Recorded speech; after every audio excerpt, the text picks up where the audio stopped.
Son las 4 de la tarde con 35 minutos, 4:35. El pasado jueves, 1 de diciembre, en la mañanera, se dio a conocer el nuevo salario mínimo que entrará en vigor desde el primer día del 2023, según acuerdo alcanzado por trabajadores, gobierno y empresarios.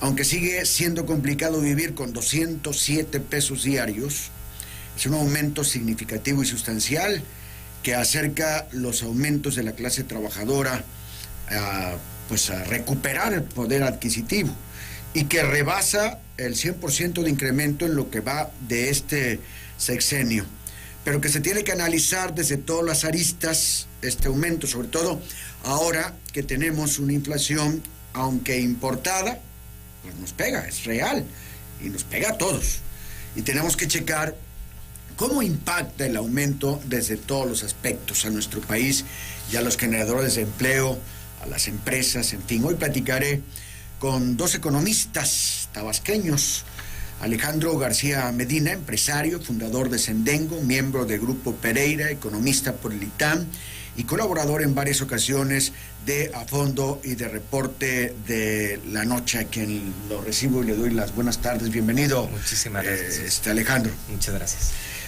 Y también está con nosotros Jenner Torres Vázquez. Él es profesor e investigador de la UJAT, maestro en Gerencia Pública y Gobierno y licenciado en Economía por la UJAT, y ha aceptado amablemente también estar con nosotros en este análisis. Bienvenido, Jenner. Muchas gracias. ¿Es Jenner o Jenner? Jenner. Jenner. Muy bien. Bueno, pues el incremento, 20% al mínimo. Yo nunca había escuchado esa cantidad de un aumento a salarios mínimos desde que tengo memoria. A lo mejor no lo había yo registrado, pero desde que tengo memoria, y ya tengo 64 años de edad. Así que creo que esto es histórico en cuanto a la cantidad, al porcentaje. ¿Esto le resarce al trabajador lo que la inflación le ha quitado, Alejandro? Sí, y qué bueno que comentas esta parte de la memoria, porque ya desde hace 1980 no se registraban aumentos significativos al salario mínimo. De hecho, lo que es el CONASAMI, que es el Consejo Nacional para el Salario Mínimo, este consejo, digamos, se crea en el sexenio de Miguel de la Madrid, y se crea justamente porque tuvimos esta crisis de hiperinflación, de deuda y de hiperinflación en los años 80, y entonces el salario mínimo antes estaba ligado a la inflación, es decir, subía un poco la inflación y subía también el salario mínimo, y eso provocaba que hubiera una espiral inflacionaria. Se parten lo que es el salario, entonces se va hacia un consejo, digamos, de expertos, que esos expertos deciden sobre si se va a aumentar o no se va a aumentar el salario mínimo. Y de hecho, pues tuvimos prácticamente toda la parte, digamos, de Miguel de la Madrid, Salinas, Fox, Calderón, en el que no hubieron aumentos sustanciales en el salario mínimo. Era la inflación, más o menos, ¿no? Sí, muy poco, pero aquí la parte preocupante es que había, digamos, un argumento que decía que no se debe aumentar el salario por encima de la productividad, ¿no? ¿Qué es la productividad? Es básicamente cuánto produce una empresa dependiendo cuánto capital y trabajo tengan. Pero resulta que la productividad en México ha ido aumentando, no una cosa, digamos, descomunal, pero ya cuando lo vas agregando año por año son aumentos considerables. Sin embargo, el salario no había aumentado, lo que es el salario mínimo. Y esto provoca varias distorsiones en el mercado. Una de las que quizás pudiéramos platicar más a fondo tiene que ver con estos famosos excedentes que se le da a los trabajadores, que de repente te dicen, bueno, ¿sabes qué? Te voy a meter al IMSS con el salario mínimo, pero por otro lado te pago el resto, ¿no? Y hay un sobrepago ahí. Hay un sobrepago. Y también tenemos altos niveles de informalidad. Esta informalidad tiene que ver con que el trabajador dice, es muy poco lo que me pagan aquí, mejor me voy a vender tacos de canasta, tamales, lo que sea, en algún otro lugar, ya que así voy a sacar más dinero. Y también el fenómeno de la migración hacia Estados Unidos. Jenner, ¿sí tú crees que esto le resarce al trabajador su poder adquisitivo? Sí, porque lo importante de asegurar que el salario conserve su crecimiento real es asegurar que mantenga su capacidad adquisitiva, de tal forma que lo mínimo que esperamos es que crezca por arriba de la inflación, para que así el trabajador pueda seguir comprando los mismos bienes y servicios. Pero si la inflación va a estar alrededor del 8.5, 8.4, 8.7 más o menos. Bueno, para el próximo año se espera ahora este año, ¿no? Claro. Entonces, hay un diferencial interesante. Visto así, estaríamos hablando de un 8% y se espera que hacia 2023 sea de cerca del 4%. Los más pesimistas, al menos en los criterios de política económica, se espera que sean de 3.2%. Estaríamos hablando todavía de un 11% si suma los 2 años. Entonces, el incremento salarial se ubica por arriba de eso. Estamos hablando de un 20%. Es decir, sí permite afrontar la inflación sin que ello implique pérdida de capacidad adquisitiva. Pero una cosa es la inflación y otra cosa es el deterioro que paulatinamente había tenido el salario mínimo a lo largo de los años. Sí, por supuesto. Justamente en la presentación de este aumento, Luisa María Alcalde, la secretaria del Trabajo, mencionaba que a través de este aumento que ha venido en la actual administración de 88 pesos al inicio de la administración a los 207 que se espera en este cuarto año, estamos hablando de que el salario se apreció en un 90%, es decir, recuperamos capacidad adquisitiva que se había perdido en la historia. Se aprecia un 90%, pero no se pone a la par con lo ideal, ¿no? Que sería que se apreciara al 100%. Es una brecha enorme lo que tenemos, porque es un rezago de muchísimo tiempo atrás.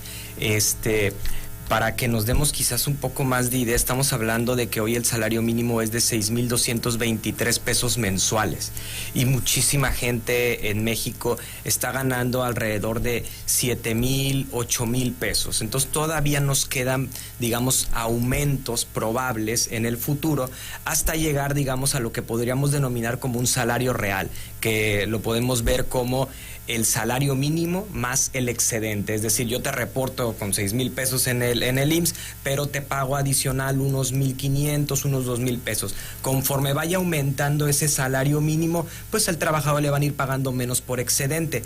¿Cuál es el límite? 0. Hacer de ese excedente 0 y que entonces el salario real de esos 8,000, 7,500 pesos que gana el trabajador sea todo por salario mínimo y tenga obviamente más prestaciones de ley. Uno de los factores por los que durante muchos años el salario mínimo no aumentó por encima o por arriba de la inflación porque decían que un aumento por encima de la inflación sería inflacionario, o sea, provocaría aumentos.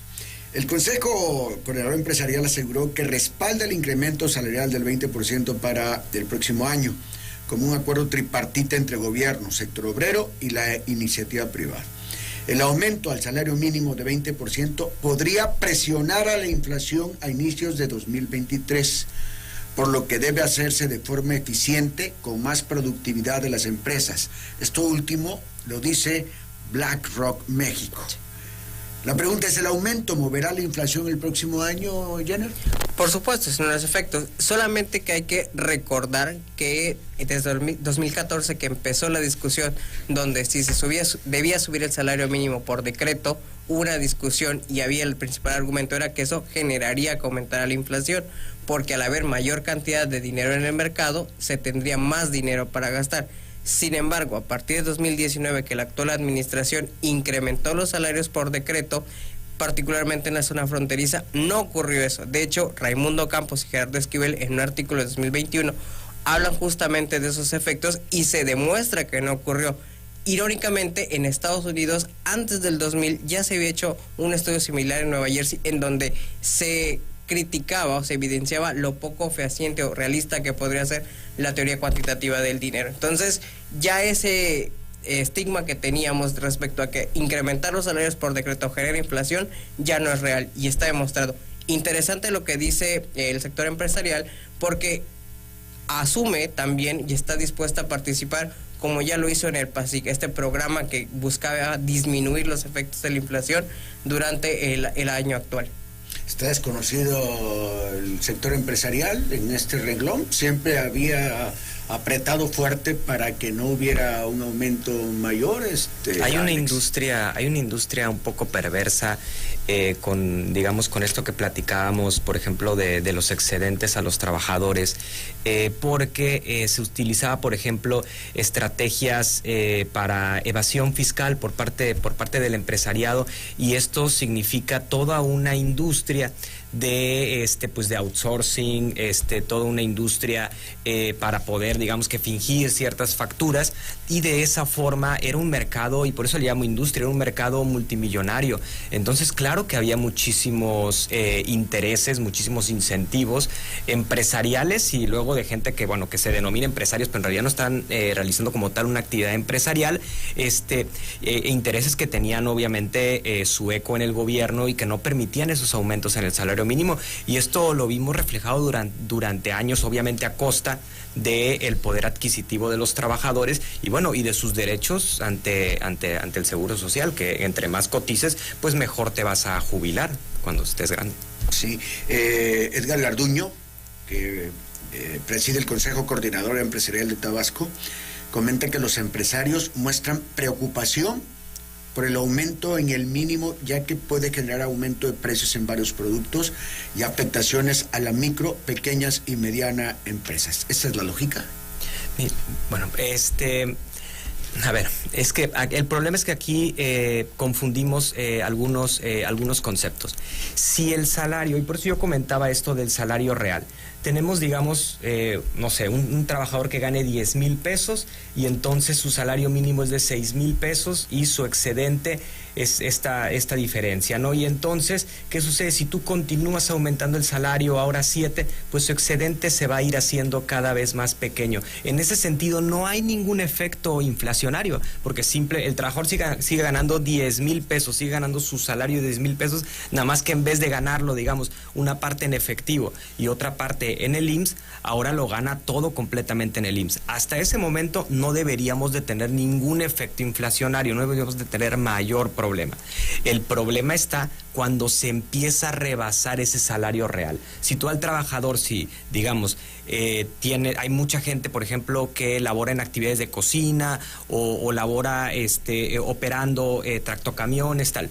Si el salario de mercado de esos trabajadores es, por decir algo, en este ejemplo, de 10,000 pesos, y de repente por decreto el gobierno dice el salario va a ser de 12,000 pesos, pues vamos a tener un aumento en los costos en todas las empresas y vamos a tener un efecto inflacionario. Sin embargo, no estamos en esa posición actualmente con respecto al salario mínimo, porque como lo estoy comentando, en realidad lo único que tenemos es una distribución entre las formas de pagarle al trabajador. Entonces el trabajador sigue ganando esos 10,000 pesos, pero ahora obviamente esos 10,000 pesos pues ya van para su fondo de retiro, ya tienen todas estas prestaciones que tienen en general los salarios que se pagan a través del IMSS. Sin embargo, sí tenemos un aumento en el salario promedio de los trabajadores que están contratados por el IMSS, es decir, que están en la formalidad. Esos salarios han aumentado más para el año, en el 2022 se registra de 2.5 y en lo que va del sexenio tenemos un aumento, observamos un crecimiento de 11.3% en términos nominales en lo que va de este año, perdón. Y si quitamos el efecto de la inflación, observamos un crecimiento real de 2.4%. ¿Qué quiere decir esto? Que hemos estado constantemente elevando los salarios, no solamente digamos que de los que ganaban el salario mínimo, sino de todos los trabajadores en la formalidad. Y esto no tiene que ver con ningún decreto gubernamental.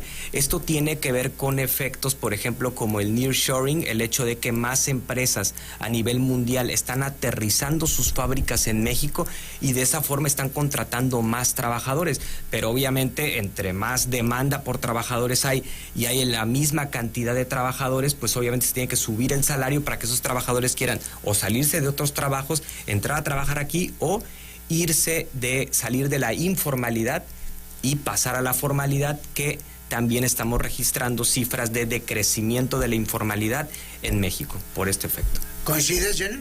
Bueno, creo que un poco de lo que mencionaba es el hecho de que, si bien es cierto, Recientemente Viridiana Ríos, por ejemplo, en No es Normal, explica que el mercado laboral mexicano tiene condiciones estructurales que lo hacen diferente del resto del mundo, porque la participación de los trabajadores en las utilidades permite niveles de acumulación muy altos en nuestro país, y eso ha generado que se haya aumentado la cantidad de nuevos ricos en nuestro país.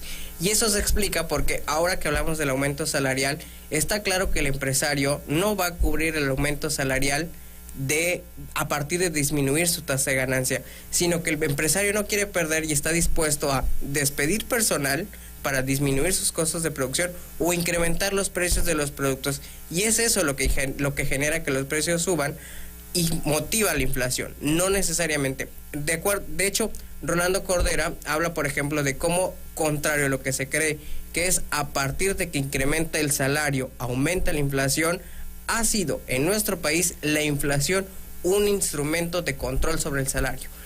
La CONASAMI por años, y siguió siendo el mismo desde que se creó hasta la actual administración, el mismo personaje, mantuvo los niveles de salario para evitar que aumentaran y que afectara la inflación. Entonces, aquí estamos viendo a partir de estas nuevas decisiones cómo está cambiando un poco estos estigmas que se tenían respecto a la relación entre salarios e inflación. Entonces, este aumento del 20% no pone en riesgo a ninguna empresa. No, por supuesto que no. Ahora, lo que habría que pensar, y creo que los empresarios lo tienen muy claro, por eso cuando, por ejemplo, participaron en el PASIC, estuvieron dispuestos a participar porque el gobierno les generó los incentivos a partir de reducirles los impuestos, quitarles algunos, y eso significa que disminuyen sus costos de producción, entonces mantienen su tasa de ganancia y permite seguir contratando trabajadores y seguir pagando los mismos salarios. Ahora, ¿qué pasa con los otros salarios, con los demás salarios? Por ejemplo, los sindicatos, pues, al ver que el salario mínimo aumentó el 20%, van a ir en su, ¿cómo se llama? En su contrato colectivo. Sí, pliego petitorio. Seguramente van a pedir por lo menos el 20%, si no es que más, pero estamos hablando de que por lo regular ellos ganan más allá del, por ejemplo, el sector magisterial, los maestros de la UJAT, sí. O sea, por lo regular toda esa gente gana más allá del salario mínimo. Pero en la negociación querrán tener el mismo aumento, el mismo porcentaje de aumento que se le ha dado al salario mínimo. Y hay empresas, hay instituciones, hay universidades que apenas pueden sobrevivir como están ahorita. Sí, totalmente. De hecho, aquí se vuelve muy importante lo que comentaba Jenner acerca de que en la mayoría de los países el reparto de lo que son las utilidades se da en 60% los trabajadores y alrededor de 40% lo que es el capital o lo que son, digamos, los dueños de las máquinas, ¿no? Por decirlo así, los dueños de las empresas, ¿no? Ese es en la mayoría de los países. Cuando volteamos a ver los países de la OCDE, estamos hablando de Francia, Estados Unidos, Japón, todos esos países. En México es al revés. En México, digamos, los dueños de este capital, de esta maquinaria, se llevan el 60% y los trabajadores se llevan el 40%. Esto, ¿por qué se ha empezado a revertir o por qué hemos tenido este problema en México? Y es que durante varios años hemos tenido un, digamos, debilitamiento de los sindicatos. Y también hemos tenido un trabajo democrático de los sindicatos muy deficientes. Y entonces los sindicatos se convierten en algo muy parecido a una mafia, que en realidad, en vez de estar a favor o pensando en cómo mejorar las condiciones de los trabajadores, están pensando en cómo mejorar las condiciones de una pequeña cúpula de élite de ese sindicato, y ese sindicato no está abierto a democracia. En ese sentido, la Secretaría del Trabajo y Previsión Social ha hecho un trabajo muy fuerte para la democratización de los sindicatos. Sin embargo, y por eso los sindicatos cumplen una función relevante. ¿Por qué? Porque resuelven un problema. ¿Cuál es el problema? Cuando tenemos una industria en el cual hay mucha gente que quiere trabajo, ¿no? Pero y hay tanta gente que en realidad el empleador, el empresario puede pagar salarios muy bajos y esos muchos que quieren ese trabajo se encuentran desorganizados, no tienen poder de negociación, no pueden llegar y decirle, mira, ¿sabes qué? Ya nos pusimos de acuerdo entre todos los millones de personas que queremos trabajar en tu fábrica y te vamos a decir, ¿sabes qué? Pues nos vas a pagar 10,000 pesos, 20,000 pesos o no con sindicatos. Esto para darle poder de negociación a esos muchos que muchas veces no pueden negociar con los dueños con los que van a pagar esos salarios. Bien, bueno, faltan 4 minutos para las 5 de la tarde. Voy a hacer la pausa y regresamos a seguir platicando.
Chuy Sevilla. Faltan 2 minutos para las 6 de la tarde. Estamos en el análisis de los impactos del aumento del 20% al salario mínimo anunciado a principios de este mes y que será efectivo a partir del próximo 1 de enero. Pero antes déjenme atender a algunos que nos han enviado algún mensaje. Leo Méndez dice, y no cuentan lo caro que está todo. Alejandro Fajardo Pulido dice, si es necesario realmente aumentar el salario mínimo, no es posible seguir afectando a los ciudadanos con falsa demagogia de las autoridades y gobernantes actuales, los cuales, caray, es que se me saltó. Bueno, algo pasó aquí. Se saltó y se perdió. Aquí está. Los cuales siempre ponen pretextos para no avanzar en la economía. Ojalá suban a 300 pesos el salario mínimo. Leticia Félix nos envía saludos, dice que escucha como siempre todos los lunes. Gracias, Leti. Y bueno, varios saludos de Juan José García de la Cruz, Miguel Ángel de la Cruz Pérez, Chacha Quintanilla y muchos más. Pero vamos a seguir con nuestro tema, con los economistas Alejandro García y Jenner Torres. Muy bien, por un lado nos dan una buena noticia en la que señalan que la población ocupada de México sube a 58.4 millones al mes de octubre, el nivel más alto desde 2005. Por otro lado, que estamos en segundo lugar en pobreza, con 36.2%, apenas atrás de Colombia, que tiene el 38%, cuando el promedio en América Latina es de 33%, según Expansión. ¿Cómo es posible esto? Cuando existe un beneficio para el campo en Sembrando Vida, para los ancianos con su pensión, para los jóvenes en Construyendo el Futuro, etcétera, y aquí nos aumenta el número de pobres. Jenner. Bueno, hay condiciones estructurales que hacen que exista una desigualdad, y en México pues está históricamente demostrado cómo se ha dado esa condición de concentración también de la riqueza. Ahora, lo interesante en el tema del salario que venimos trayendo es, como decía Alejandro, ha habido una conquista poco a poco para lograr apreciar el salario. Por años se vio retrocedido su capacidad adquisitiva y ahora estamos viendo que se está recuperando. El Estado, en este caso el gobierno, tiene muy claro que su objetivo es generar condiciones para que se incremente el consumo y por tanto la demanda agregada, y eso incentive que los empresarios decidan producir más. ¿Qué está haciendo el Estado? Asignando mayores recursos para que quienes en el pasado no podían consumir, ahora lo hagan. Discapacitados, adultos mayores, estudiantes, jóvenes que no encontraban un empleo, ahora lo hagan y tengan la capacidad para poder resolver sus necesidades. Creo que eso, en ese sentido, el gobierno lo tiene claro. De hecho, después de la pandemia, si bien es cierto, se estimó y se demostró que aumentó la pobreza, el propio José Nabor, director de Coneval, decía: si no hubiéramos tenido los programas sociales durante la pandemia, la pobreza habría aumentado más. No se descarta la existencia de la pobreza, pero habrían sido mayores los niveles. Y hay que recordar que esta condición de desigualdad y pobreza no es de ahora, es una condición histórica que habría que evaluar cómo se ha venido resolviendo y que aún siguen muchos temas pendientes. Nos está costando mucho dinero a todo el país la pobreza, porque se destina una cantidad extraordinaria para poder pues subsidiar todos estos programas para ayudar a, ya decíamos hace un momento, a los ancianos, a los chamacos, a los jóvenes, etcétera, ¿no? Lo que ya hemos dicho. La pregunta es, y se ha seguido generando pobreza, desgraciadamente. Hay un tiempo de retorno, válgase la expresión, hay un tiempo de que esto pare, Alejandro, y podamos ver que estos programas están dejando un beneficio que se refleje en cifras, en datos, claro, en estadísticas. Claro, así como, digamos, la pobreza no se genera tan drásticamente de la noche a la mañana, salir de la pobreza es un camino que va a tomar muchísimos años, va a tomar mucho tiempo de altas inversiones públicas, lo que se está haciendo con la refinería, con el Tren Maya, los aeropuertos, el tren del Istmo de Tehuantepec. Todo ese tipo de cosas ayuda, por ejemplo, a que las empresas puedan exportar sus productos a Estados Unidos, puedan exportar sus productos a Europa. Tenemos el efecto también de esta guerra comercial entre Estados Unidos y China y la guerra en Rusia y Ucrania, que hace que las empresas que antes estaban ubicadas en el sudeste asiático, que son empresas norteamericanas, japonesas, las empresas chinas también, que han decidido reubicar su producción a México, por ejemplo. Y esto provoca que hay una mayor demanda por trabajadores, es decir, que las empresas quieran contratar más trabajadores. Y esto aumenta los salarios de los trabajadores mexicanos. Eso provoca que la demanda interna, es decir, la gente, porque una de las cosas, nos fijamos, por ejemplo, oye, aumentan los costos, y es cierto, aumentan los costos, pero por otro lado aumenta el poder adquisitivo de la población, que ahora gana más, y esa población va y compra más en el supermercado de lo que antes compraba. Una de las cosas por las cuales el mercado interno ha estado, digamos, la economía mexicana ha continuado creciendo a tasas bastante estables, independientemente de la pandemia, y a diferencia de otros países, es porque México tiene uno de los mercados internos más robustos. Con toda esta realineación con los programas sociales, con el aumento del salario mínimo, con el aumento del salario promedio para todos los trabajadores, en realidad lo que tenemos es un mejor mercado interno, y de esa forma entonces tienes una economía que consume más y por lo tanto tiene que producir más. Ese es finalmente el camino para salir de la pobreza, para sacar a mucha gente de la pobreza. Pero este camino nos va a llevar muchísimo tiempo. Van a haber altas y bajas. Por ejemplo, si nos agarra una pandemia en el cual tenemos que cerrar casi todas las actividades productivas, o por lo menos las que requieren contacto humano, pues entonces vamos a tener por unos momentos un aumento en la pobreza. El punto es que logremos salir relativamente rápido o salir de forma sana de esos problemas, como lo sucedió en la pandemia. Por ejemplo, que muchos países decidieron endeudarse para no sufrir tanto, digamos, y hoy por hoy muchos países tienen deudas de arriba del 100% de su Producto Interno Bruto,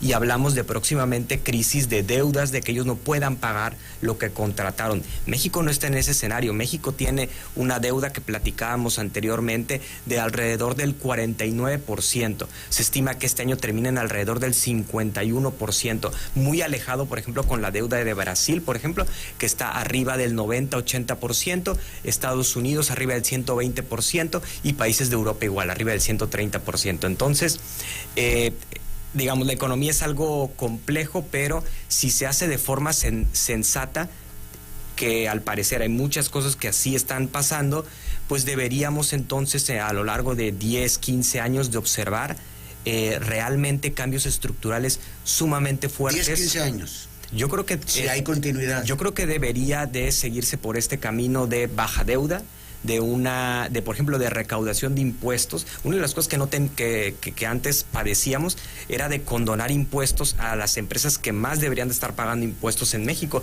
y de esa forma pues no hay gobierno que pueda, digamos, pues, o sea, el gobierno necesita recursos. Entonces, una de las cosas que el gobierno mexicano ha estado haciendo es aumentar su capacidad recaudatoria, en donde principalmente en los que antes no pagaban.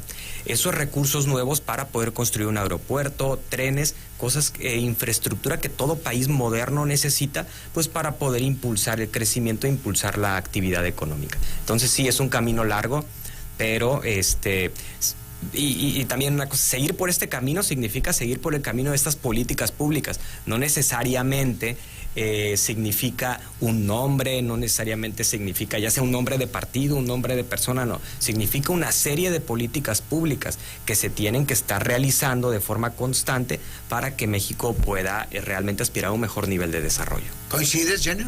Estoy totalmente de acuerdo en lo que dice Alejandro. Creo que es importante asegurar la continuidad, y hay que recordar, como bien decía Alejandro, el precio para poder salir de la pobreza nos va a tomar bastantes años. Creo que el gobierno ha entendido muy bien, sobre todo considerando la necesidad de una reforma fiscal que se planteaba al principio de esta administración. Decía algo que me parece interesante y creo que hay que discutirlo otra vez un poco más, cuando decía nos está costando más. ¿De verdad nos está costando más todos los programas sociales?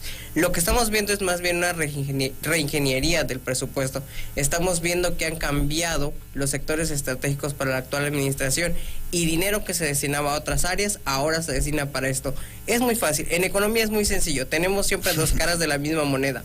Por ejemplo, la crisis de 2007, hay dos formas de resolverlo. O le das dinero a los hogares para que gasten más, o les das dinero a las empresas para que produzcan más y que contraten más personas. El fin es el mismo, tú decides a quién se lo das. En este caso, la administración actual ha apostado por aumentar la demanda y darle el dinero a las familias para que puedan consumir. Es una suerte ahí sí ideológica, pero que finalmente tiene el mismo objetivo. Entonces, creo que ahí hay mucho tema pendiente respecto a eso. Y lo que sigue siendo algo, creo que, y bien lo dice Alejandro, es la reforma fiscal. Necesitamos en México una reforma fiscal, y lo decía Piketty a principios del siglo. Hay que demostrar legitimidad del gasto. Decirle a la clase media, tú me estás pagando impuestos, pero yo te aseguro que la clase alta está pagando más impuestos porque está ganando más. Este gobierno ha demostrado legitimidad del gasto al decir, yo estoy gastando más dinero y no te estoy aumentando los impuestos, y le estoy cobrando a quienes no pagaban, y ha aumentado la recaudación. Teníamos niveles menores del 20%, ahora logramos niveles que ya alcanzan el 20 y tantos %. Muy simple y muy claro el ejemplo. ¿Qué ocurría antes? Con la reforma fiscal de Peña Nieto logramos un aumento en la recaudación de casi el 2%. Ese fue el efecto. Con lo que se ha logrado a través de eliminar la condonación y combatir la elusión fiscal, la recaudación aumentó en casi 1.5%. Es decir, no tuvimos que tener una reforma fiscal para aumentar los ingresos y que el Estado pueda disponer de ellos para los programas sociales. Podemos hacer más si vamos por una reforma fiscal. Ahora, ayúdeme a entender el tema de los indicadores económicos, porque por un lado, algunos nos dicen que la economía en México es un desastre, que este país está cayendo en pedazos, que ya no aguanta más, que el presidente va llevando al precipicio por un rumbo totalmente equivocado. Pero por otro lado, pues vemos una inflación inferior a la de Estados Unidos y a la de la mayoría de los países de Europa. En Europa andan 14% y no sé cuánto de inflación. El peso ante el dólar, los 19.50 más o menos, y ante el euro, la cotización de hoy andaba por 20 pesos con un cachito de centavos, que llegó a estar en 25 pesos hace algunos años. Claro, el euro ha caído, ¿no? Pero el peso se ha fortalecido. ¿Qué más? La gasolina se ha aguantado, no como quisiera todo el mundo que bajara, pero a base de subsidios y de algunas se ha sostenido. En fin, se combatió el outsourcing y todo este tipo de cosas. ¿Cuál es la realidad? ¿Vamos al precipicio o estamos saliendo de la crisis? A veces estas posiciones de estoy totalmente en contra y golpeo todo lo que está que huela a gobierno, y la otra, estoy totalmente de acuerdo con gobierno y defiendo todo lo que sea con gobierno. A los ciudadanos, a los simples mortales, nos cuesta trabajo ver cuál es la realidad, qué hay detrás de tanta paja, tanto polvo y tantas cosas que se dicen. Claro, uno de los grandes problemas es la politización del análisis económico y cómo se ha desvinculado de lo que realmente dicen los datos. Y por eso yo creo que es muy importante consultar fuentes, incluso fuentes fuera de México. Y uno de los reportes de este banco suizo que se llama UBS, que es de los bancos más fuertes a nivel mundial, se titula "México, un remanso de paz en un océano de inestabilidad", ¿no? Y básicamente lo que este titular, lo que este banco de inversión le recomienda a su gente es invertir en México. ¿Por qué? México tiene, primero que nada, un banco autónomo, independiente. Esto da mucha confianza y el Banco de México ha continuado una alza de tasas de interés a lo largo del año pasado y este año, incluso adelantándose a Estados Unidos, y esta política del Banco Central, junto con una política de no endeudamiento y de austeridad en lo que se refiere a gastos superfluos, pero una reasignación del gasto a la parte de políticas públicas, a la parte de inversión pública, genera que el dólar esté en 19.30, que el dólar continúe bajando. Genera también un aumento en la inversión extranjera directa en México, genera también que México actualmente esté registrando crecimiento económico, aunque se prevé que el próximo año Estados Unidos caiga en una recesión, se prevé que México continúe creciendo. Es decir, ¿no nos va a arrastrar? Es importante recalcarlo. Este año es probable que cerremos cercanos al 3% de crecimiento económico. Los analistas prevén que el próximo año estemos en alrededor de entre 1.6% y podemos decir que 2.6% de crecimiento económico. El gobierno es un poco más optimista y dice que vamos a estar en el 3% de crecimiento económico. Si me dicen, ¿nos va a pegar?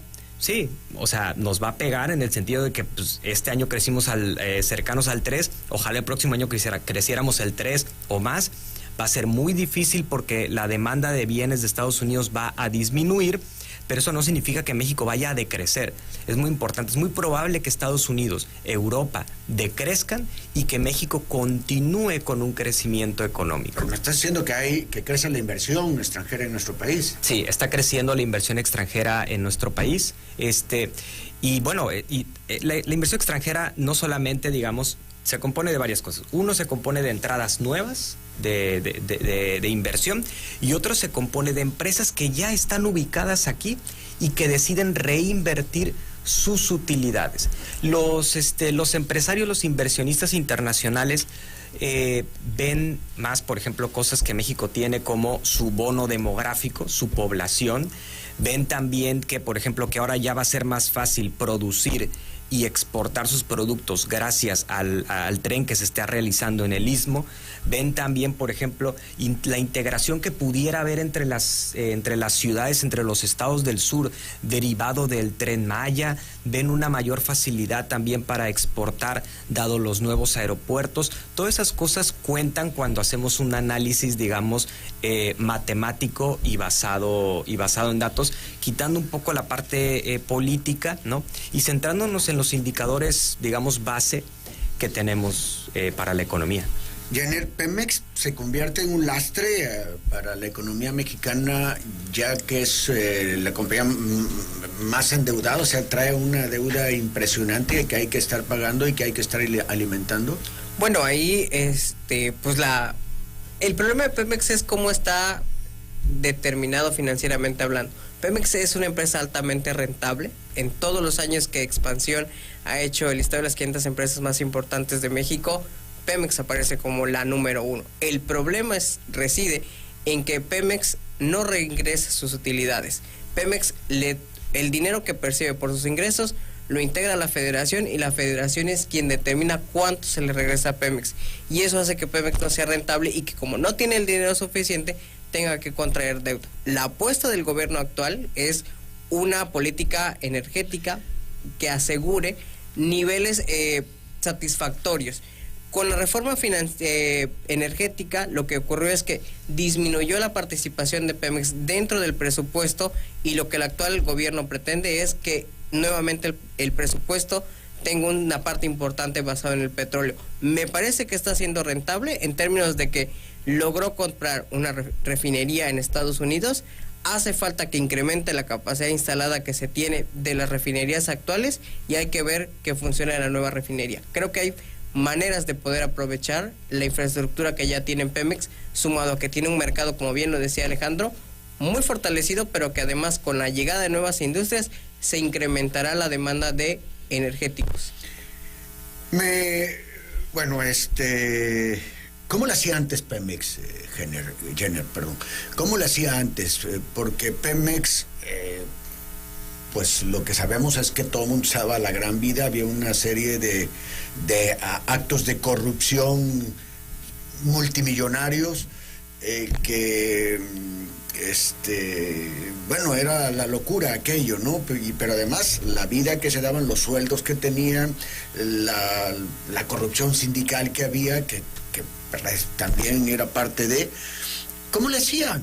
Y ahora que están combatiendo todo esto, ¿está tan apretado Pemex? Pues es que eso demuestra lo rentable que era Pemex. O sea, la federación, cuando envía el paquete económico, hace una proyección de cuánto habrá de costar el precio del petróleo. Y ese es el que determina. Y sobre eso se establecen los ingresos que se tendrán, los ingresos petroleros. Si el mercado ayuda a que el precio del petróleo se coloque por encima de lo estimado, tenemos excedentes petroleros y eso se puede utilizar para financiar algunas actividades. Una parte de esos excedentes se iba al sindicato. Ocurrió con Calderón. Presupuestalmente hablando, el petróleo estaba considerado en $60 por barril, llegamos a tener 130. Estamos hablando de un diferencial, un excedente de $70 por barril. La pregunta es, ¿dónde se fue ese dinero? Actualmente estamos hablando más o menos de un escenario en el mercado energético que es diferente ya. Sin embargo, Pemex sigue siendo altamente rentable. Si bien es cierto, está comprometido por los pasivos anteriores, sigue siendo una actividad altamente rentable. Seguimos teniendo excedentes y además tenemos las coberturas petroleras. Eso nos permite amortizar la disminución del precio. Hace un momento hablábamos de que crecía la inversión, seguirá creciendo muy probablemente la inversión extranjera en nuestro país, y esto hará precisamente efectivo este pronóstico de crecimiento del próximo año que tú dices puede estar alrededor del 2%. 2.6% es lo que estaríamos esperando. Los factores, a ver, ¿cuáles son los principales factores para una mayor inversión en el país? Número uno, la guerra comercial entre Estados Unidos y China. Durante los años 80, 90 se dio un proceso que se denominó globalización o una, digamos que mayor énfasis en la parte financiera, y muchísimas empresas norteamericanas y del mundo empezaron a ubicar sus fábricas en China y en el sudeste asiático. Con el advenimiento de la guerra, digamos, económica entre Estados Unidos y China, que se ponen aranceles, que empiezan a batallar entre sí, pero además con el tema del COVID, con la política de COVID-0 de China y con la parte de la guerra Rusia-Ucrania, muchas empresas se han dado cuenta que producir fuera o muy lejos de sus países es altamente riesgoso. Entonces lo que están haciendo es acercar las fábricas a donde les están consumiendo sus productos, y el mayor centro de consumo de esos productos es Estados Unidos. Entonces ese fenómeno va a continuar. Mientras las tensiones entre Estados Unidos y China continúen fuertes, las empresas van a decidir mejor estar cerca o tienen tres opciones básicamente: o ponerse en Estados Unidos, obviamente pagando salarios mucho más altos, ponerse en Canadá con salarios también bastante altos, o ponerse en México, ¿no? Pero claro, el país tiene que hacer lo necesario para poder, por ejemplo, brindar bienes públicos de calidad, es decir, carreteras, que no se roben los camiones en las carreteras, que no tomen las casetas, por ejemplo, que haya más trenes, que haya más aeropuertos, que haya más puertos. Toda esa inversión la tiene que realizar el gobierno. Si el gobierno sigue realizando la inversión, continuamos con este fenómeno de guerra comercial, las empresas se siguen posicionando en México y continuamos con un banco central autónomo como el Banco de México, que el Banco de México es de los pocos bancos en el mundo que tiene un solo mandato, y es proteger el nivel adquisitivo del peso, es decir, proteger a la gente de la inflación. Y para eso el Banco Central tiene algunas herramientas, pero las más importantes es subir su tasa de interés. Entonces, con un Banco Central autónomo que tiene solamente una meta, el Banco de México va a continuar subiendo sus tasas de interés. Si todo eso se alinea, México debería de seguir creciendo. Digamos, lo que yo cambiaría es, yo no veo que ninguna de esas cosas que he nombrado haya cambiado. Y mientras ninguna de esas haya cambiado, el pronóstico debería seguir siendo el mismo, que es continuar con un crecimiento económico. Quizás nos gustaría más crecimiento económico, pero por lo menos ahorita estos fenómenos nos están provocando un crecimiento económico del 2%, que a mi parecer, y dado las circunstancias del mundo, no es para nada despreciable. Alberto Ramón Acosta, que expliquen la diferencia entre salario mínimo y sueldo del trabajador. Bueno, un poco, yo platicaba por eso un poco este asunto del salario real, ¿no? De este sueldo que pudiera ser que el trabajador diga, sabes que yo en realidad, a mí me pusieron en el IMSS con 2 salarios mínimos, pero en realidad a mí me están pagando más de eso. Eso pudiera llegar a constituir lo que ellos llaman su sueldo, porque pues al final de cuentas es su ingreso, ¿no? Pero pues si el salario real. Pero exactamente el salario real, y si el salario mínimo sube, pues va a llegar a algún punto, si sigue subiendo, en el que se va a equiparar su salario mínimo con su salario real. Por eso tenemos gente que dice, es que ha subido la cantidad de gente que gana el salario mínimo. Pues claro, si subes el salario mínimo, pues la cantidad de personas que va topando ese salario, pues va aumentando la cantidad de gente que gana el salario mínimo. Es un efecto estadístico perfectamente normal. Pero es referencia nada más. O sea, el salario mínimo es un salario de referencia que permite demostrar o cuantificar la actividad laboral, ponerle un precio. No necesariamente se convierte en el salario establecido, solo es como referencia. Sí. Alfredo Lorante Rodríguez pregunta de qué manera afectaría a la economía a nivel nacional si las personas que reciben su pensión o también las que reciben el apoyo de la tercera edad, no lo gastan, sino lo ahorran. ¿De qué forma pudiera impactar esto a la economía? Bueno, es lo que busca hacer el Banco de México cuando incrementa la tasa de interés, generar los incentivos para que las personas no gasten su dinero y el mercado de dinero no aumente, es decir, disminuye la cantidad de dinero. En realidad, eso es lo que busca el Banco de México, disminuir la cantidad de dinero existente. Muy bien, pues el tiempo ya nos está ganando.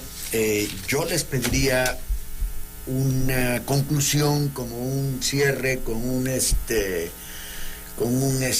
una conclusión. Efectivamente, ¿es bueno, es positivo? ¿Qué tan positivo y qué tan negativo podría ser? O sea, ¿cuáles son las aristas de este aumento que vamos a tener a partir del 1 de enero próximo?